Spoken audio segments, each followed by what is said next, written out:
অর্থ আত্মসাৎ মামলায় ডক্টর ইউনূসের বিরুদ্ধে অভিযোগ গঠন, একটি দলের দখলেই সবকিছু, রয়টার্সকে দেওয়া সাক্ষাৎকারে মন্তব্য।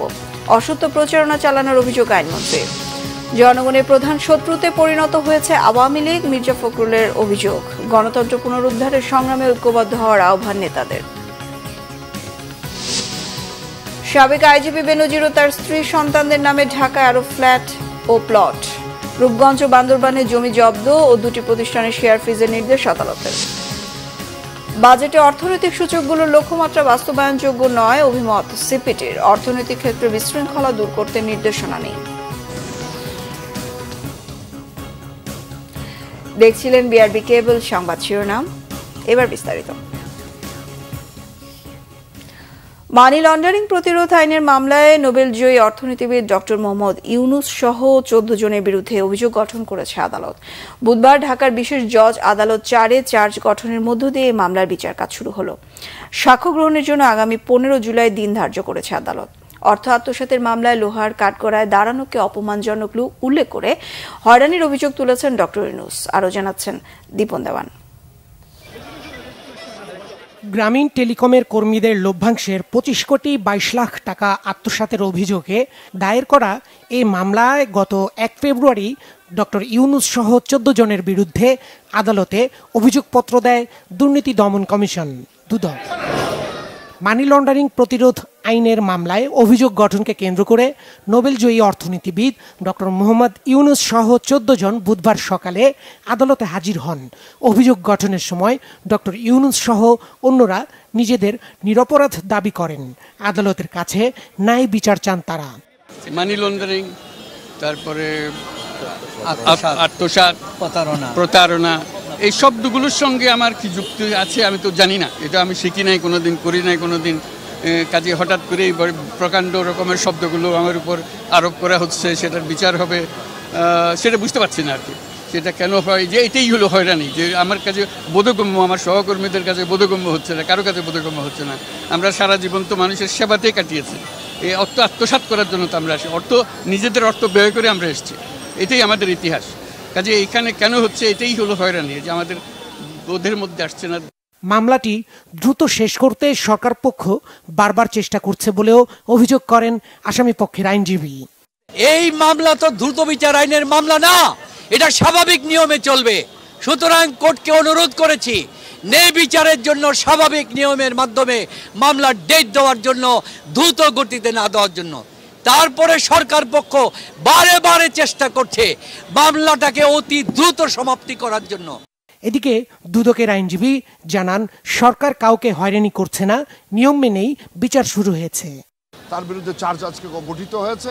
প্রথমে 11/7 ডেট দেওয়া হয়েছিল, পরবর্তীতে তারা আবেদন করেছেন। সেই আবেদনের পরিপ্রেক্ষিতে আবার 4 দিন বাড়িয়ে 15/7 পরবর্তী তারিখ ধার্য করা আছে। মামলার মধ্যে 26 কোটি টাকা 437 কোটি টাকা থেকে সরানোর জন্য সভা করে সবার চেয়ারম্যান হিসেবে দায়িত্ব পালন করে যেদিন এগ্রিমেন্ট করেছেন সেদিনই তারা ব্যাংক অ্যাকাউন্ট ব্যবহার করেছেন, অথচ ডকুমেন্টসে দেখা যাচ্ছে ব্যাংক অ্যাকাউন্টটা 1 মাস পরে হয়েছে। দীপন দেওয়ান, বাংলা ভিশন, ঢাকা। এদিকে গ্রামীণ ব্যাংকের প্রতিষ্ঠাতা ও শান্তিতে নোবেল বিজয়ী অর্থনীতিবিদ ডক্টর মোহাম্মদ ইউনূস বলেছেন, বাংলাদেশের রাজনীতির কোনো কিছুই আর অবশিষ্ট নেই। তিনি বলেছেন, দেশে একটি মাত্র দল আছে যারা সবকিছুই দখল করে নিয়েছে।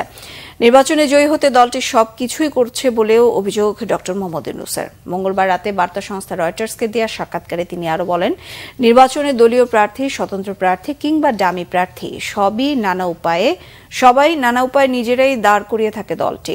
শ্রম আদালতে চলা অর্থ আত্মসাতের মামলা সম্পর্কে ডক্টর মোহাম্মদ ইউনূস বলেন, মামলাটি সাজানো এবং গল্পে পরিপূর্ণ।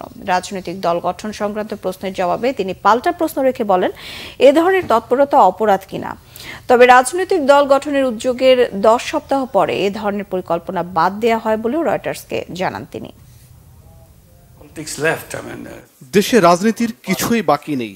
দেশে একটি মাত্রই দল কার্যকর রয়েছে, তারা সবকিছুই দখল করেছে। তারা নির্বাচনে জয়ী হতে নিজেদের মতো করেই সব করে যাচ্ছে। দেশের রাজনীতি মূলত এখন আর দৃশ্যমান নয়। এটি নতুন করে কিভাবে চালু হবে, এটি এখন ইস্যু, একটি বেদনাদায়ক বিষয়। সাধারণ মানুষের জন্য রাজনীতিতে অংশগ্রহণ বিরক্তিকর বিষয় হয়ে দাঁড়িয়েছে।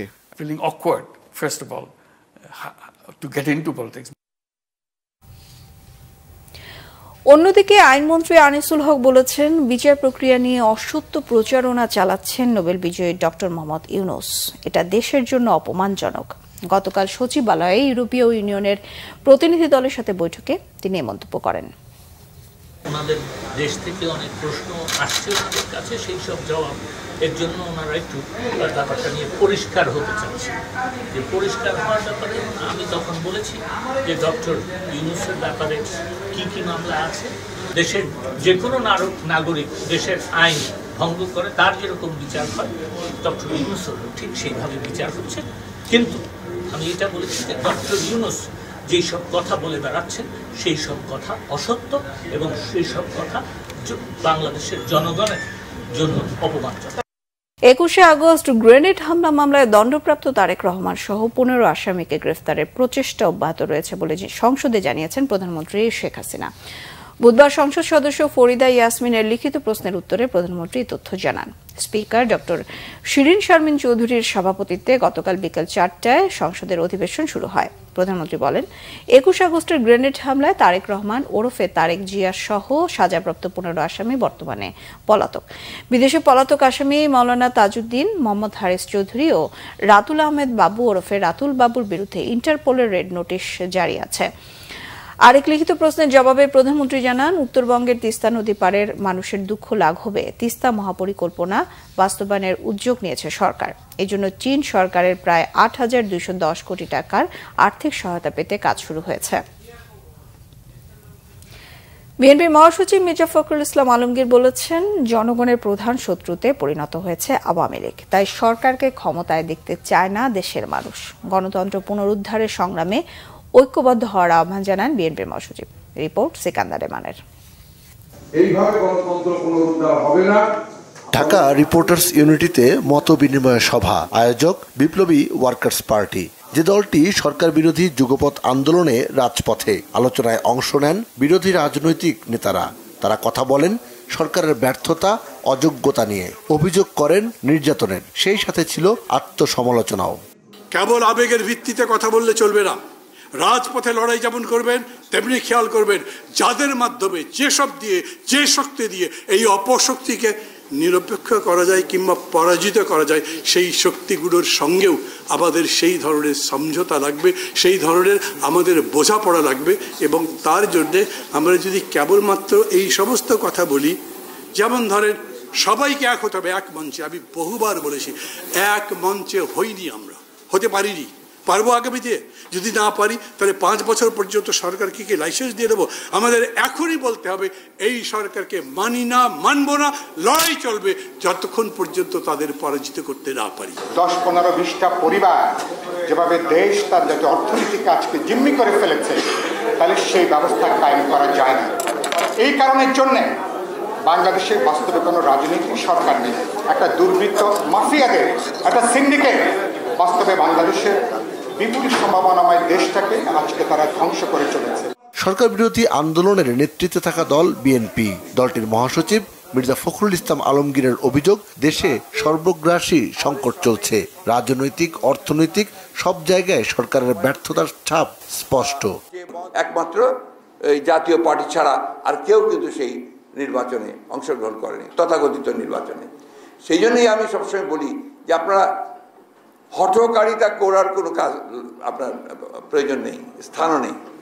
আমরা আবার আলোচনা করে সবাই একমত হয়ে আমরা এই সরকারকে কিভাবে আমরা সরাতে পারি, কিভাবে আমরা গণতন্ত্রকে পুনরুদ্ধার করতে পারি। আমরা কিন্তু এই কথাটা বারবার বলেছি যে কৌশল তো সবসময় বদলাতে পারে, কিন্তু লক্ষ্য তো আমাদের এক। আমাদের লক্ষ্য একটাই, সেই লক্ষ্য হচ্ছে এই সরকারকে আমাদের ফেলতে হবে, সরিয়ে দিতে হবে। এবং সেই কৌশলে হয়তো আমাদের আলোচনা হবে, আলোচনা করে আমরা আবারও সেই দিকে এগিয়ে যাব। আন্দোলন চলছে, এই আন্দোলন চলবে, প্রতি মুহূর্তে আন্দোলন চলছে। অবস্থার পরিবর্তন কিভাবে হবে সে বিষয়েও কথা বললেন বিএনপি মহাসচিব। জানালেন আলোচনার মাধ্যমে সংকটের সমাধান করতে হবে, এগিয়ে আসতে হবে তরুণদের। অনেকগুলো আন্দোলন হয়েছে, সেই আন্দোলন। সিকান্দার রেমান, বাংলা ভিশন, ঢাকা।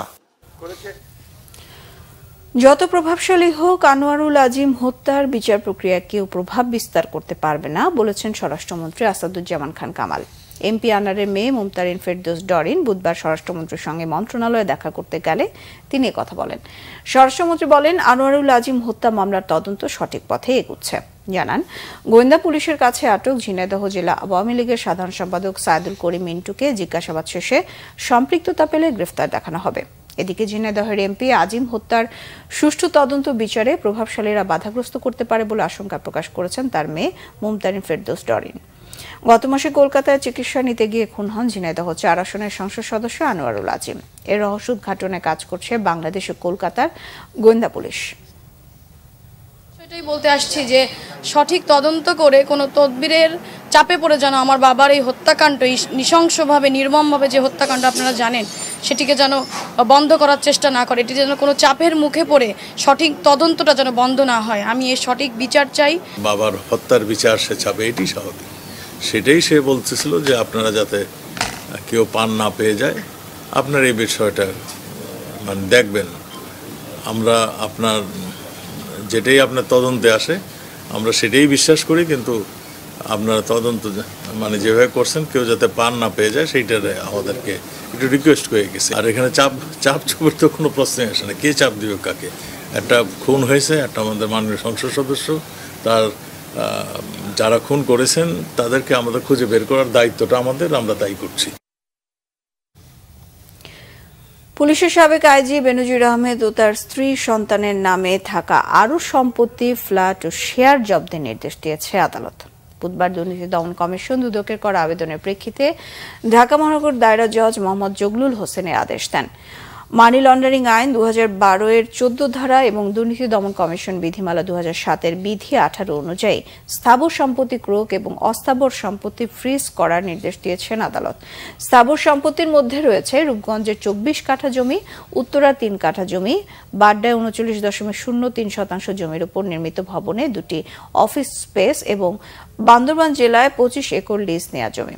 এছাড়া ঢাকার আদাবরে পিসি কালচার হাউজিং এ বেনজির পত্নী জিসান মির্জার নামে থাকা 6টি ফ্ল্যাট জব্দের নির্দেশ দেওয়া হয়েছে। সিটিজেন টিভির শেয়ার এবং টাইগার অ্যাপারেলস লিমিটেডের শেয়ার ফ্রিজের নির্দেশ দেওয়া হয়েছে। এর আগে মহানগর দায়রা জজ বেনজির পরিবারের 198 একর জমি জব্দের নির্দেশ দিয়েছিলেন। বাজেটে প্রবৃদ্ধি ও মূল্যস্ফীতির যে টার্গেট রয়েছে সেটি অবাস্তব। গতকাল সিপিটির বাজেট ডায়ালগে এমন মন্তব্য অর্থনীতিবিদ, রাজনীতিক এবং ব্যবসায়ীদের। আলোচনায় বক্তারা বলেন, চলমান অর্থনৈতিক পরিস্থিতিতে সাধারণ মানুষের উপর চাপ বাড়বে। ডলারের উচ্চ দাম, আর্থিক খাতে বিশৃঙ্খলা ও সুশাসনের অভাব রয়েছে। বাজেটে এসব বিশৃঙ্খলা দূর করে স্বস্তি তৈরির কোনো নির্দেশনা নেই। ব্যক্তি খাতের বিনিয়োগ নেই, বিদ্যুৎ জ্বালানি নিয়েও চ্যালেঞ্জ রয়েছে, সুখবর নেই রিজার্ভের ক্ষেত্রেও। ট্যাক্স ভ্যাটের আওতা ও আদায় বাড়াতে গিয়ে হয়রানির শিকার হবেন সাধারণ মানুষ। সুখবর নেই কৃষি, স্বাস্থ্য, শিক্ষার বাজেটেও। কালো টাকা সাদা করার সুযোগ দেওয়াটি ইতিবাচক নয় মন্তব্য করে বক্তারা বলেন, এর ফলে অনিয়ম উৎসাহিত হবে, রাজনৈতিকভাবে দুর্নীতিবাজরা সহায়তা পাবেন। বেসরকারি হাসপাতালে আইসিইউ নিয়ে বাণিজ্য বন্ধে কঠোর ব্যবস্থা নিতে সংসদের দৃষ্টি আকর্ষণ করেছেন বিরোধী দলীয় চিফ হুইপ মুজিবুল হক চুন্নু। বুধবার জাতীয় সংসদের পয়েন্ট অব অর্ডারে তিনি আরো বলেন, একজন কর কমিশনার কিভাবে রাষ্ট্রের 170 কোটি টাকা মাফ করে দেন। এই ঘটনায় এনবিআর চেয়ারম্যান, ব্যাংক ও আর্থিক প্রতিষ্ঠানের সচিব এবং অর্থমন্ত্রীর ভূমিকা নিয়েও প্রশ্ন তোলেন তিনি। সাবেক কর কমিশনার ওয়াহিদুর রহমান চৌধুরী গ্রামীণ ফোন সহ 4টা মোবাইল যে ফোন কোম্পানির 170 কোটি টাকা সুদ উনি মাফ করে দিয়েছেন। আমি আপনার মধ্যে মাননীয় প্রধানমন্ত্রীকে বলবো যে এই সমস্ত এনামলি যে হচ্ছে, মাননীয় প্রধানমন্ত্রী 170 কোটি টাকা মাফ করে দেয় একজন কর কমিশনার, সেখানে এনবিআর চেয়ারম্যান, অর্থ সচিব, মন্ত্রী কোথায়? এইগুলি তো মানে যদি দেখেন তাহলে আমার মনে হয় সরকারের ইমেজও ভালো হবে এবং দেশের স্বার্থ এইগুলি খুব কঠিন হাতে দেখা প্রয়োজন। সংবাদ শেষ করব বিআরবি কেবল শিরোনামগুলো জানিয়ে।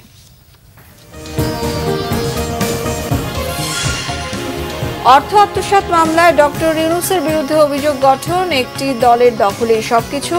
রয়টার্সকে দেওয়া সাক্ষাৎকারে মন্তব্য, অসত্য প্রচারণা চালানোর অভিযোগ আইনমন্ত্রী। জনগণের প্রধান শত্রুতে পরিণত হয়েছে আওয়ামী লীগ, মির্জা ফখরুলের অভিযোগ। গণতন্ত্র পুনরুদ্ধারের সংগ্রামে ঐক্যবদ্ধ হওয়ার আহ্বান নেতাদের। পুলিশের সাবেক আইজি বেনজির ও তার স্ত্রী সন্তানদের নামে ঢাকায় আরো ফ্ল্যাট ও প্লট, রূপগঞ্জ ও বান্দরবানে জমি জব্দ এবং 2টি প্রতিষ্ঠানের শেয়ার ফ্রিজের নির্দেশ আদালতের। বাজেটে অর্থনৈতিক সূচকগুলোর লক্ষ্যমাত্রা বাস্তবায়নযোগ্য নয়, অভিমত সিপিটির। অর্থনৈতিক ক্ষেত্রে বিশৃঙ্খলা দূর করতে নির্দেশনা নেই। এই ছিল এখনকার মতো। পরের সংবাদ সকাল 10টায়, 9টায় থাকছে নিউজ টপ 10 দেখার আমন্ত্রণ রইল। এছাড়া বাংলাভিশন সংবাদ ও সংবাদ সংশ্লিষ্ট অনুষ্ঠান দেখতে ভিজিট করুন www.bbnews24.com ও facebook.com/banglavisionnews। সাবস্ক্রাইব করুন youtube.com/banglavisionnews। সঙ্গে থাকায় ধন্যবাদ সবাইকে।